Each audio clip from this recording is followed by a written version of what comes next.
Tonight's topic is about local artists.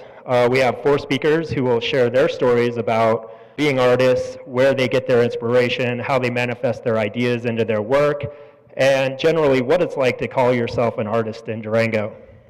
Lisa Pedolsky creates hand-built functional ceramics, 2-dimensional mixed media, and hand-bound books. Her ceramics are made of terracotta with visual tactile depth developed through layering materials and carving into the surfaces. She's been in Durango since 1979. In early 2017, I was contacted by an editor at Pottery Making Illustrated magazine. She wanted to know if I'd write an article about how to make the bottles she'd seen recently on my website. I enjoy writing about my work, and so I signed a contract and began. In addition to writing, I constructed a number of bottles over the course of several months for my photographer husband to document the process. And of the 500 photographs he shot, 100 were sent to my editor, from which he selected about 20 to illustrate the article. Sometime after publication, my husband and I were wondering what we could do with all of these images. And we decided to produce a 2-minute time-lapse video using all 500 photographs. We had a great time working together, and here's the result of our collaboration.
After the completion of the video, a thought came to me. I'm often asked 2 dreaded questions. How did you do that? And how long did it take you? After viewing the video, you can imagine how difficult it would be to answer that first question succinctly.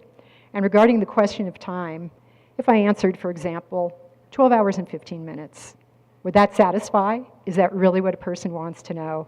I think people have difficulty framing their questions, and what they really want to know is what drives us as artists. And so I thought I'd take this opportunity to go on a short journey with you. In mid-1960s in junior high, in school in New York City, and possibly everywhere else in the country, girls were required to take home economics and boys were required to take shop. If a boy wanted to learn to sew or cook, or if a girl wanted to learn woodworking, he or she could forget about it. I would rather have spent my time in art class, given the opportunity, but all was not lost that year in home ec. For our first class assignment, we learned to sew a mini skirt using a Simplicity brand pattern complete with an array of pattern pieces and instructions on layout, cutting, and assembly. In its 2-dimensional form, this mini skirt appeared to be a trapezoid, but it needed to be transformed into something else in order to accommodate a human form. It needed to become a cone with its pointed end removed. Little did I know that years later in my adult life, pattern making would be a key component in my ceramic work. And I discovered that the creative path doesn't always lead to the art room or the studio door, but that it has many arteries leading us to opportunities. Circles and dots appear frequently in my work. Years ago, a guest came to my studio, and upon entering, she exclaimed, "Wow, there are lots of circles and dots in here." I was actually astonished to hear that. I'd never looked at my work in this way. My mark making is primal, and I had never thought of it as thematic. Early in my clay career, I had made a number of clay stamps to use for enhancing the surfaces of my work. There was one stamp in particular with concentric circles or a bullseye that kept finding its way to the work over and over again. It dawned on me that this was my mark, and I've been using it to sign my work ever since. A few years ago, wonky lines began to appear in the work. They became more prevalent over time and occasionally usurped circles and dots altogether. Here on the left is one of my favorite books, How to Wrap 5 More Eggs. It's filled with spectacular images of traditional Japanese packaging. On the right is dry tofu, pictured in the book. I love the repetition of shapes and its disturbed geometry, kind of like my wonky lines. The same disturbed geometry can be seen in this resist-dyed textile from another favorite resource, African Textiles and Decorative Arts. This is a show catalog from a 1979 exhibit at MoMA. I had the good fortune to see this show, and I was forever changed after viewing traditional craft from across the African continent. Not too long ago, I was watching the PBS Craft in America series and came upon mention of the quilts of Gee's Bend. I had a vague recollection of these quilts made by generations of women in this small, isolated African-American community in Alabama. And I remembered that in 2006, the United States Postal Service had printed a series of stamps commemorating these quilts. That's all I knew. I decided to do some research and was bowled over by the brilliance of this work and by the inexplicable relationship between recent decorative elements in my own work and those of the Gee's Bend quilts that I'd never seen before. This book on the left was published by Tinwood Press in 2006 in conjunction with the Houston Museum of Art's exhibition of Gee's Bend quilts, which was the first of many at major art museums around the country. Here's another quilt from the Tinwood Press publication alongside one of my bottles.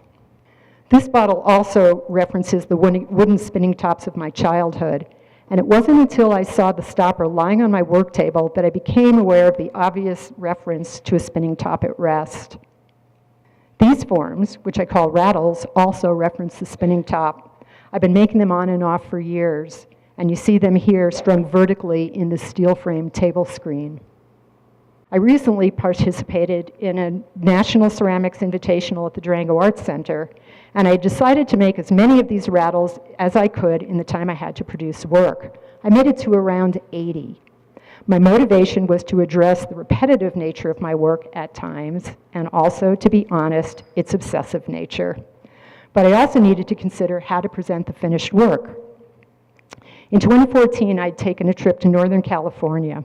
I love the ocean, and I spent most of my days walking the shorelines of the Pacific, where I found magnificent rack lines everywhere, and I photographed them in abundance. One day, back in the studio, as I looked at the constructed rattles strewn across my work table in their bisque-fired state, I saw them quite clearly as a rack line, and decided I'd install them in the exhibit in just this way, atop 500 pounds of sand that I hauled into the gallery.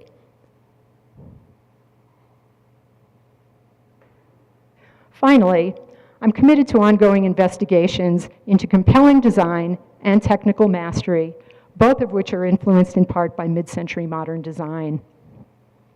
I myself am mid-century modern based upon my birth year, and I was surrounded by beautifully designed furniture and functional objects from early on, which has had a lasting effect.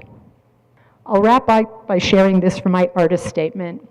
While the works I create are recognizable, a box, a bottle, a bowl, they are intended to evoke a deeper response, whether by revealing my sources of inspiration, offering an opportunity for aesthetic contemplation, or providing the deep satisfaction that comes from interacting with thoughtfully crafted objects.